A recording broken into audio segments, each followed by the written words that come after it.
I'm really interested in talking wherever we have really exposing of Indic related knowledge, Indic related activities.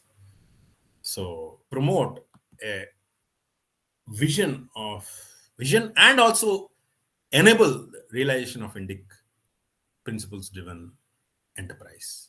There's a full hierarchy, but at the top of the affairs, usually the one who controls the whole company is the CEO. Then parallel to him, I think there are lots of people who are dedicated functions. For example, there is COO who is looking at the operations of the company. Then there is CTO who's looking at the technology architecture, technology trends, how to shape the whole thing. And then we have the CSO and CMO. CMO is the marketing officer who's trying to look at the brand of the company, trying to manage perceptions about the company across the globe, across its customers, across its prospects. CSO is basically concerned with selling, right? How you sell your products and services to target customers. What are the channels you want to exploit? How do you want to do? Do you want to do B2C or B2B, or you want to do through specific sales representatives or going through partners, resellers? These are the different strategies related to sales you look at. Then we have CIO, who is another very important aspect, who is basically looking at the information architecture of the company. So when I say information architecture of the company, it is important that we have a lot of enterprise assets, right? Right from our software, hardware, laptops owned by people, etc. So are they protected? Are they leaking any data, or are they being protected from attacks, etc.? So security. Then are they leaking any private data, privacy? So these are the typical concerns of CIO. Are you able to manage the overall information security requirements, information architecture requirements of the company, etc.? So that said, this is not static. Whereas a lot of people have in the recent past expanded that to specific extensions to manage the modern trends. For example, there is an emerging trend for calling VPHR as CPO, Chief People Officer. Then there are new trends that are coming up. For example, if you see, there is a concept of digital enterprise, right? Where you're talking about enterprises being shaped by newer digital trends. And when I say newer digital trends, the idea of having a digital twin of the enterprise. I'm throwing a lot of keywords because these are what is happening in the industry.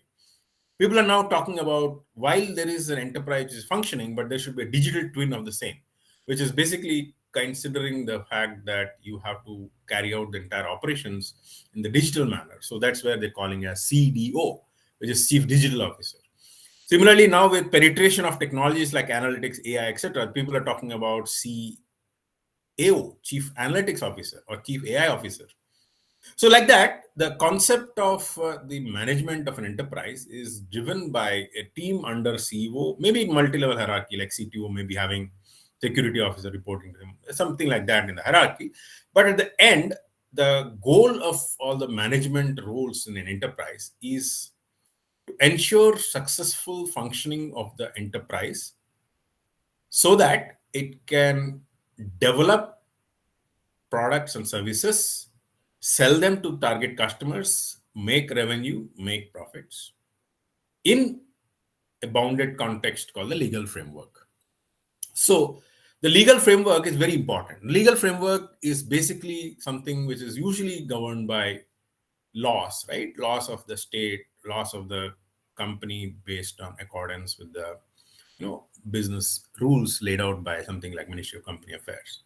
So there will be something like, there are certain articles of association of the company, there's certain memorandum of association of the company, which are guiding what kind of services we'll do, what kind of principles we'll have.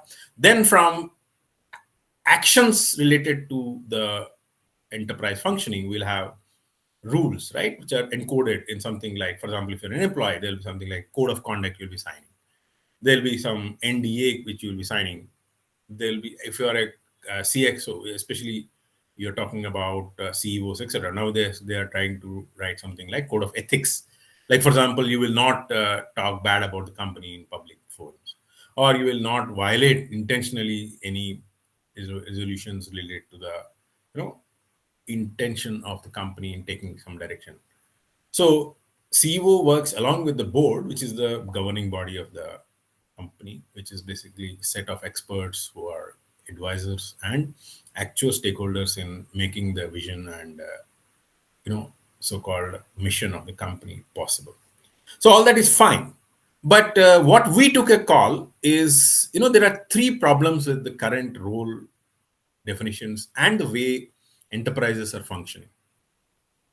One, there is absolutely very, very brittle definitions of each role with very defined functions.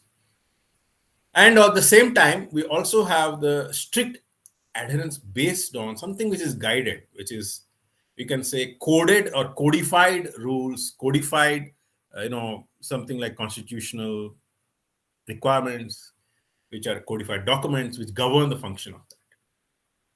And thirdly, there is very little scope for what we call as, the innovation in management by taking extra steps from a specific CXO who is interested in taking the steps forward to make it more marketing oriented or more sales oriented. Of course, there are individual initiatives, but it's not like they are codified in things. So, given the current brittle nature of the enterprise, I want to present an alternative, which we are walking the talk. It's not like we are something theorizing. This is something our enterprise is actually having no roles which are written in this. Interesting, right? So we have a company which is our startup, 4 years old. We are running based purely on roles guided by Indic principles. Why we took the Indic principles? We are very, very rooted deeply in Indic thought. Our whole founding team is very fond of Indic thought, Indic philosophy, and also Indic logic, reasoning, AI. All the foundations from Indic perspectives we want to advance, and that's what we brought to our management principles. So, welcome to AI Ensure, which is what is our company. So, what I want to do is I will kind of walk you through the role structures which we have put in place and talk about our company as walking the talk. So I'm going to talk about one thing which is very important, which is very different from the way conventional management has been thought about, is our company, we view it as an organism, living organism. A living organism, as you must have already realized, is something which is constantly moving, constantly changing, constantly adapting. Whereas if you take the conventional approach to enterprise, it was a kind of a entity which was allowed to perform operations, perform growth as per rules and all that. But if you take the sum total of it as an enterprise, it would be a very static kind of an entity, which is supposed to give annual reports, supposed to give sales, revenue, marketing, etc. But what we feel is, going by our background in logic, AI, and Indic thought, we felt we should model an enterprise as a living entity. And that is where we said we are kind of a living entity. We were born on so and so date, and we will constantly learn, imbibe, grow, and develop just like a living organism grows, right? So we feel an enterprise should take this kind of an approach to growing, imbibing, learning from successes, failures, correcting. So in that sense, what we feel is we are an entity which is traveling on a journey. Destination is not known. We don't know where we will hit, where we will reach, what reach we will be very successful as a very large company, or maybe we'll just cap it at certain level, some level of revenue with certain employees. We don't know the journey. We started on a journey. So in that sense, we are talking like a human being growing, right? We're talking about company as such. So as a principle of that, we believe that we are not just a legal structure that is just some total of employees, but we want to project the enterprise as a living entity which will be like a human life. It is lived, experienced at various levels, at physical level, mental level, emotional level, and spiritual level. That's what we feel. It is like experience through our creators. So while doing that, we have some basic principles. As I said, we have always been the law abiding kind of thing.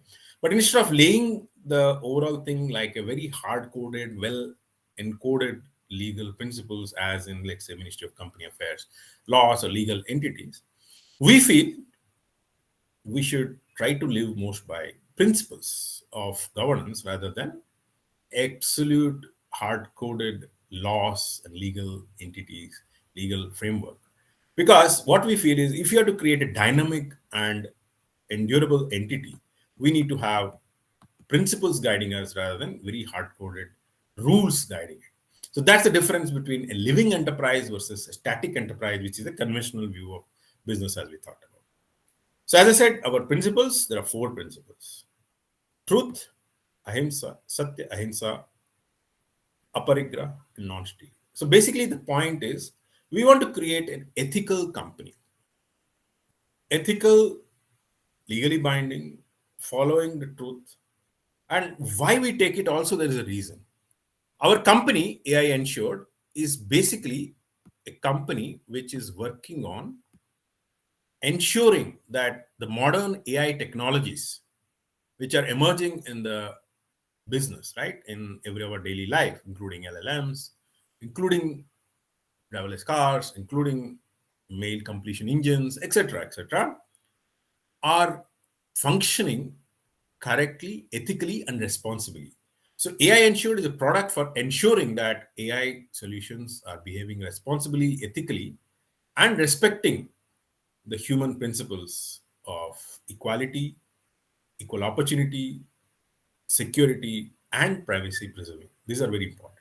So, because of that, we decided that we will walk the talk in all aspects. So, that's why the principles we're talking about is exactly the ones which we want to ensure in all AI solutions. So, it's a very, you can say, a homonym in the sense that what we are preaching is what we actually are performing in terms of our company. That said, what is a kind of unwinding? How do we define roles to achieve these principles? That's what has been our goal. And as I said, this is a very interesting case study we want to promote as an example of how we should view enterprise roles. So, if you see, the point which I wanted to bring out is we have not taken a CXO approach to our company formation and functioning. And we have survived. 4 years we have survived. We are working very closely to make this a successful company based on the interplay of all of our roles based according to the principles of Indic principles rather than very hard-coded CXO kind of a sandboxed kind of a role. So as you can see, we are talking about a whole concepts of each role. I'll try to map it to similar roles in the conventional CXO terminology as part of this, but it's literal. It's not exactly that because, as I said, our goal is to live by the principles. So, in doing that, some of times we kind of expand beyond our stated goal to achieve as a team the collective goal. So, let's start with Vipul Kochar, who is, we consider him as effectively the chairman CEO equivalent, which is basically, see, if here for us, it is not just a figurehead for business. It's about somebody who can take the enterprise called AI Insured or Test Com with a vision to take it forward for 2 years. So we, in that sense, believe that the perfect angle to that kind of a role is soul or Atma, which is beyond the concept of a simple managing the strategy and sales and growth, which is the CEO role. So here there is roles which are maybe about 80% will go like a CEO, but in addition, there is a role of being a mentor, being a visionary, being friend, philosopher, guiding the company through. That is the role we have envisaged. Then comes the role of myself, which is Dr. Srinivas Padmanabhuni's intellect or big buddhi. So if I were to look at where I fit in the role of the company, sometimes I look at CTO because we know we are an innovation driven company. So we have to manage the technology direction And we also have to manage innovation, because we want to talk about a futuristic company which is driven by innovation, which is driven by what we call as real disruptions in the field, by cutting edge explorations. So that's where we call myself buddhi or intellect. Basically, it is the analytical part of the human entity, which is always trying to reason, is trying to expand the knowledge based on reasoning, and trying to expand the domain of our products and services. So partly CTO, partly innovation officer, you can say that, but not limited to that. If need be, we get down to even getting our hands dirty in terms of development. That's what we do, as I said, right? So this is the role which I play. Then comes the role of Nilima, who is mind or manas. So mind is a very superpower in the whole consciousness theory. So what she is responsible for is more like the vision and operations. So we can say vision and mission, right? So while SIVA is responsible for the overall strategy, the overall direction, but to convert that into an actual operation, right? We need CO. We need somebody who can translate that into action, and how the overall day-to-day operations are performed. Are they performing as per the vision and as per realized as per the mission? That's what she's. So effectively, you can say she's playing a lot of role of COO, and partly sometimes CIO, where you look at information architecture, etc. So the idea is we're not bundled exactly as a COO, but looking at COO, CIO kind of combined role, who is translating the vision and mission into operations using the power of the mind. That's the goal. Of course, we have strategic advisors. We have not named them yet, but we can consider them as, in our conventional terms, as you can say, they are like advisors, or you can say in a typical kingdom, you have mantris, council of ministers, right, or advising us. So then we come the interesting roles in addition to this. So I'm sure all of you have read in corporate something called as vision statement, something called as mission statement.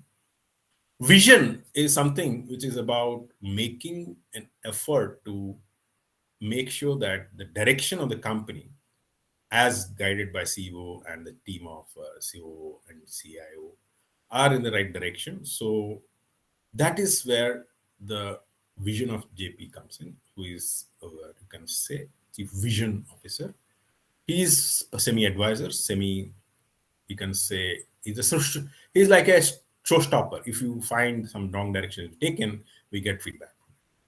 And then we have a very interesting operation, which is very, very core and hands-on, Ramit, Hasta. The idea of them is, all IT companies, typically, as you can see, CO depends a lot on delivery, where while there's a group of people who are doing the sales, there's a group of people who are handling the operations. So operations will require delivery. Delivery organization will involve things like, say, laying down software architecture, software processes, project management, program management for delivering of the software. So that is what we call as, you can say, equivalent to that is the chief delivery officer. It's more like, you can say, one who is responsible for overall delivery of the information. Then we have Psyche or Chitta Soram, who is primarily, if you look at Chitta, it is about storage of unconscious memories, storage of the experiences. So you can imagine what it is, right? It is basically the component who is responsible for working with the CIO to manage the infrastructure requirements. It could be about storage requirements. It could be about understand network requirements. It could be about security requirements. Unfortunately, we lost our founder last year due to COVID, but that's an important role. Then we all know that in any company, in order for us to function, there is a critical need for making sure that all the actions, all the kind of products, all the services, or the projects which you're carrying out are in accordance with the law of the land. So there's always a need for legal issues and somebody who is a legal advisor, who is not just legal compliance. So there's a lot of requirement for somebody who is managing the overall compliance requirements of the organization. So what we thought about is something like a dharma, who is basically responsible for making sure that we have a proper framework for making sure that, like for example, people having to undergo regular certifications in order for making sure that they are aware of IP requirements, making sure that they're going through latest standards by upgrading themselves. So putting some kind of a, you can say, framework for ensuring compliance across the organizations. It could be on people dimension, it could be on process dimension, it could be on technology dimension. Like, for example, information security policies. For example, if all of our employees have laptops, they're working from home, make sure that we have to update the patch on the computers every 10 days or every 15 days or at least once a month. That's the kind of a policy we try to look at, right? So there's an important role that we play there. Next comes, as I said, one of the important parts in business you have to realize is, there's this concept of sales. The main force of any company is broadly into two parts: sales and delivery. While we look at Hasta, which is responsible for the delivery of the project, we look at sales, right? Sales is basically the engine by which you generate leads. That's where the money opportunities are there, right? Where you talk to potential customers to whom you can sell your products and services. So there's a huge infrastructure that is required for a group of sales folks who can take the message of what you're offering, what you're selling, what your product is, what your services are, and to the customer. So that is where we talk about pran. Because in a business, you'll realize sales is a pran. It's the life force of the company. Without sales, you may have excellent delivery technology, you may have excellent scientists, but if you don't get the moolah, which is the primary thing, right? That is where we really have a problem in terms of being able to manage the overall structure by looking at creating the absolute infrastructure for making the possibility of generating revenue which can sustain the company, take it forward, pay our salaries, get the profits, give dividends back to investors, etc. Without that, it's impossible. So that is where it's a very important part of any company. We call it equivalent to, you can say, chief sales officer. Or in some case, some companies, they call it VP sales. They don't call it CSO, but they call it VP sales. While, a lot of companies are basically sales driven, but we also need to understand that in the modern world, there's something called brand of a company.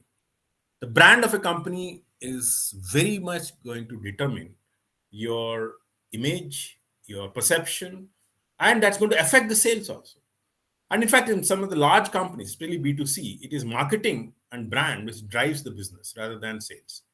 So let's take an example like Flipkart or Amazon. They're more B2C with hundreds of thousands of customers. So for them, they have to invest heavily in the marketing, making sure that their word, their brand is aware. So they'll go and sponsor IPL cricket, or they'll go and sponsor. Let's just look at one of the examples I want to tell you, right? I'm sure all of you have heard of Upstocks, which is an upcoming, stock broking kind of a site, digitally led.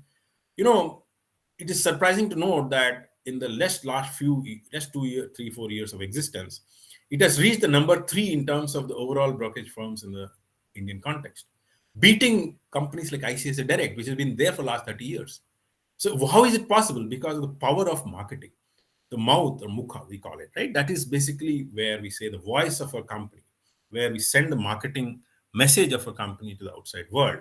That is what is going to drive how our company is going to be getting more and more customers by word of mouth rather than see. So I want to bring a very important perspective here. There are two kinds of companies in the world, in the business world. One is what we call as B2B, another is B2C. So B2B is where you're trying to talk to enterprises and get business from enterprises. And then when you're talking about B2C, where you're talking to customers who are directly getting revenues from customers directly. So there's a lot of role sales will play in B2B, where you have to go and put feet on the field to go and talk to customers, which are enterprises, trying to get into contracts and get projects based on that, where feet on the ground is very important.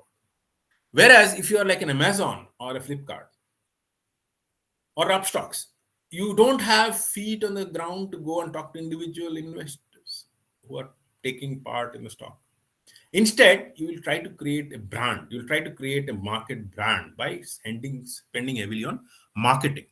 So B2C companies where customers are directly being given the products and services, it is important that we provide a channel of reaching to them by appropriately investing in marketing. So the two strategies for growth of a company are very different. A sales-driven strategy company is very different from a marketing-driven strategy company. So as you can see, that's why we have said this is like the voice of the company. So that's why we call it Mukha. Now, the important part, which is very important, working along with Dharma, is the concept of HR, right? We all heard of HR being a very important aspect in people-driven companies, right? We are ultimately having a lot of employees. We are having a lot of, consultants, employees, partners like that. But in order for responsible conduct of people, sometimes it's also called chief people's officer, but we call it policy or niti because we feel HR is basically like a set of people policies which we have to formulate, monitor adherence, and enforce for the employees of the company. So we feel a role which is most appropriate for the perspective of HR as enabling the people practices in the company are driven by what we call as the concept of, while we have a strict notion of, what we call as chief people's officer is not necessarily always about policy driven. It's also about engagement of customers, etc. So that's why I think when we talk about this, we're not just talking about people who are laying down the principles, but also who are trying to encourage people to, people to engage in the HR kind of activities related to people engagement. So that is where we're trying to do some kind of open out the sandbox of HR, etc. We're not talking that it's exactly like the HR policies which we talk about in the conventional enterprise where we talk. So this is something, and then we talk about, how do you manage the expansion of a company with appropriate controls. So when we talk about expanding the company, we need to make sure that we have feet on the ground who are selling. So that is where we have reporting to Vinay is Gokul, who is basically spreading the wings of the company, who is interested in advancing the sales of the company. He's one of our chief sales associates who is working with us to expand the word of B2B of our sales and services, of products and services, which are basically, you can say, about how our products can be useful for a potential consumer who can take and pay for them so that we make the money. Because ultimately, in this world of enterprise, an enterprise lives for the purpose of generating value for stakeholders. Who are the stakeholders? There are three stakeholders in our enterprise. There is our customers, who are really the ones for whom we deliver our products and services. Then we have the employees who are delivering on the product, delivering on the solutions, delivering on the services. And then we have the investors who are kind of investing in our company and trying to see that they can make some profit through the success of our company. So if you look at handling all of that, the big important thing is we can never remain a static entity from sales perspective. So we have to always constantly expand our offerings by taking our offerings to newer customers. The newer customers could be in newer verticals. Like, for example, we started out with simply healthcare as a vertical in India. But slowly, we are slowly increasing our expansion to things like banking, financial services. So we need to expand our wings. So that is why having wings-based sales associates working along with the sales unit to expand the offerings is very important. So I just want to come back to one thing. So while I said that there is definitely a role for HR policy niti, but we also need to understand that a part of the niti is also about the financial compliance, etc. So that is where I think between dharma and niti, we have to also see that there is something like the CFO office. We don't have explicitly artha role, right now, but we will be expanding as we go to handle the economics of the thing. Because ultimately, without having a proper accounting and CFO kind of an office in place, it's a very important thing, organization requirement, which is now being fulfilled by Niti and Dharma together. But we feel that there is a need for really engaging in a structured process for financial bookkeeping, compliance, etc. So this is basically what our initial team. Though of course we have a lot of we can say as a part of a growing organization, we are expanding, but this is the guiding team, you can say the leadership team. We have people reporting to us. We have scientists report working with me to expand on the intellect, which is basically the R&D and the innovation side. Then we have people delivery who are working with the delivery organization. Then there are people who are in the security who are working with, let's say, the Dharma in terms of understanding compliance, etc. So like that, there are people reporting to this leadership team. But I wanted to give the flavor of walk the talk rather than just theoretically talking about it. So I hope we are on a journey which probably will lead us to kind of mix of the Occident and the Orient. Occident, I hope all of you know, West, right? Western principles of corporate is all about profit, getting listed, getting, creating value for stakeholders. And while the Orient is East, right? Eastern principles, which were mostly governed by life principles, which is what we're trying to do. So we're trying to create a balance of both as a modern value-based enterprise, hoping to deliver on the vision and the mission of being the leader in the world of what we call as AI compliance and governance, which is basically ensuring that the AI solutions across the globe are safe, secure, and principle following so that we do not have AI accidents. See, for example, why AI safety is important. See, today we have AI scenarios where driverless car has gone and killed pedestrians. That's not acceptable. There are scenarios where the AI based medical devices companies have failed in the field, leading to false positives for patients like cancer. There are scenarios where, an AI model like a traffic signal at a driverless car has been fooled by hackers to cause accidents by, making sure that the AI model is tampered. So we need to ensure that if you are to realize success of AI and generative AI, it has to be ensured that it is safe, secure. Even in generative AI, you must have realized by now that, well, all of us are using generative AI, but how much you trust the output? Can you believe everything that is coming out from a ChatGPT or a BART? You have to always do a validation. Make sure that you take it as a principle that you use AI and generative AI, but with caution. Add a principle of safety testing and quality assurance before you go and consume it. That's what our goal is. So, with that, I would like to stop here by saying that our goal has been to kind of promote a vision and also enable the realization of Indic principles driven enterprise. We hope we'll be successful as we go along. Actually, we are talking to Indic computing community also to see how this can be a case study. But I hope we don't want to be premature. We want to see that we are successful, thereby we can make a success out of it. Till then, we don't want to go into this metric. We don't have these rules in our enterprise, as you can see. So with that, I'd like to kind of conclude by saying that it's been a great privilege talking here about my experience. As I said, I'm really interested in talking wherever we have really exposing of Indic related knowledge, Indic related activities. So thanks for this opportunity, and I'll try to take any questions. So anyone who is having any question, they can start. So I have a question related to the title itself. Like, have you seen other companies also adopting the similar pattern or somewhat outside India or inside India? I've not seen that. It's a very unique experiment. Yeah. I don't know if anybody here has actually seen such, but It's a very unique experiment. We are on the path. So we want to create a breakthrough.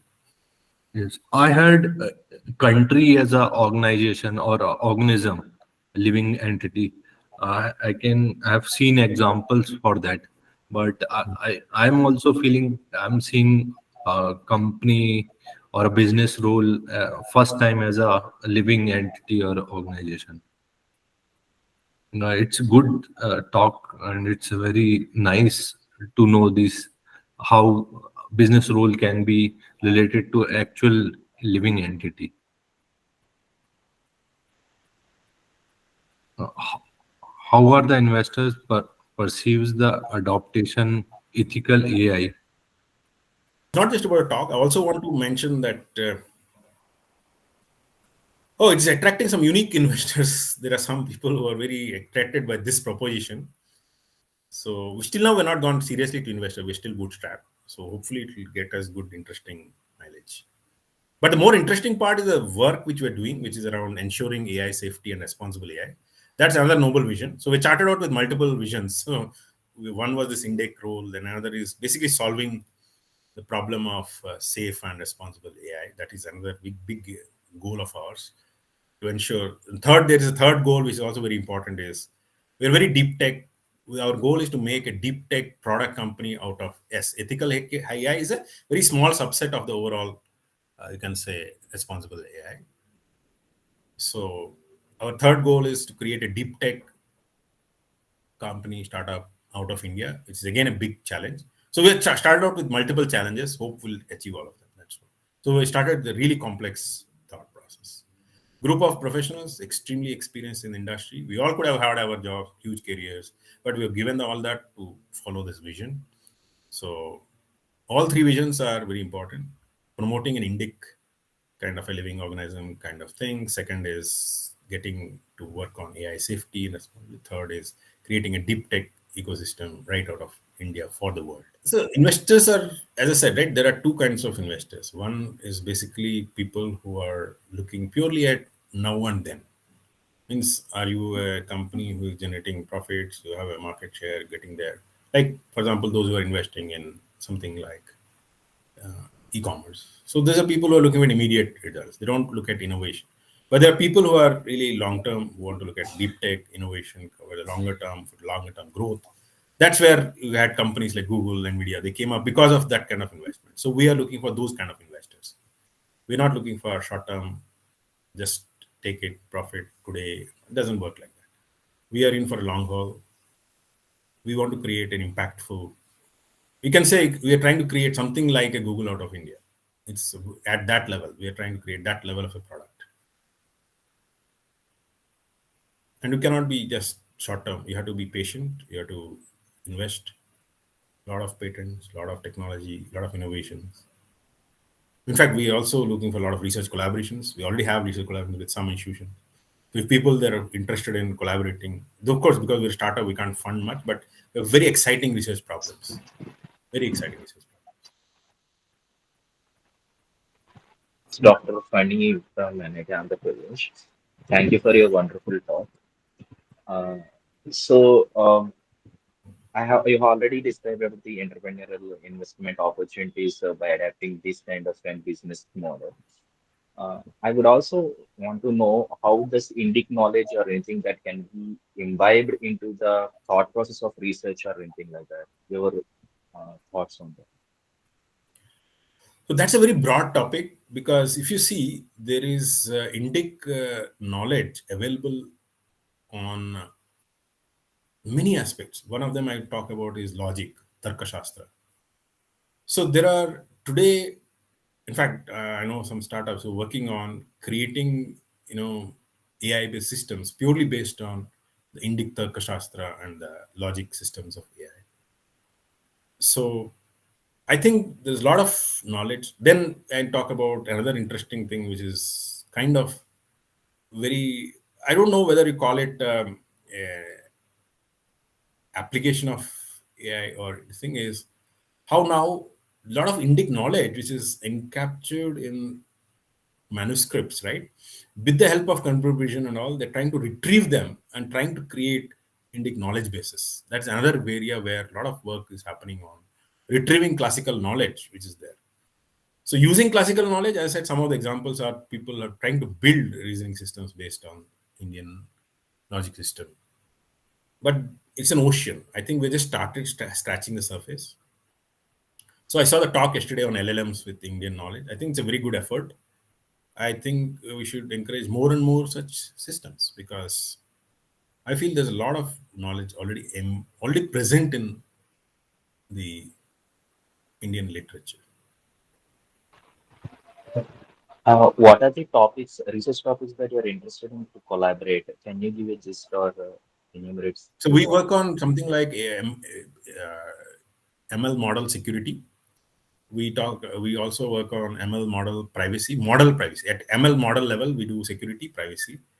Then we talk about how do you establish principles of privacy preserving data mining for image data and text data. Today, we have a lot of work on structured data, but we have very little knowledge on image data. So these are some of the areas we're very active on. Then we're also looking at Can you see? another thing which is important is deepfake uh, detection, deepfake detection techniques. Mainly because today deepfake from audio as well as image is getting very big. So we want to promote technologies which can help basically trying to detect and avoid the accidents and loss of money which is causing by these deepfakes. These are some of the representative areas. Okay. Thank you. We'll be in touch after the talk Sure, sure, sure. Definitely. with my team. Thank you. Surely, sir. We are also looking for research collaboration in AI and especially related to text NLP and this computer vision and especially related to some Indian knowledge system. If you will be in touch Sure. later related to that research collaboration and maybe some hiring of research scholar over here at IIIT. So, Sure. thank Dr. Srinivas for being here and providing us time and giving us talk on the Indian knowledge system plus business role and company, how the organization could look like a living entity. So, thanks a lot, sir. Thank you. Thanks for the opportunity. We'll keep in touch. Thank thank you so much, sir, for your enlightening words. We were really blessed to have you here.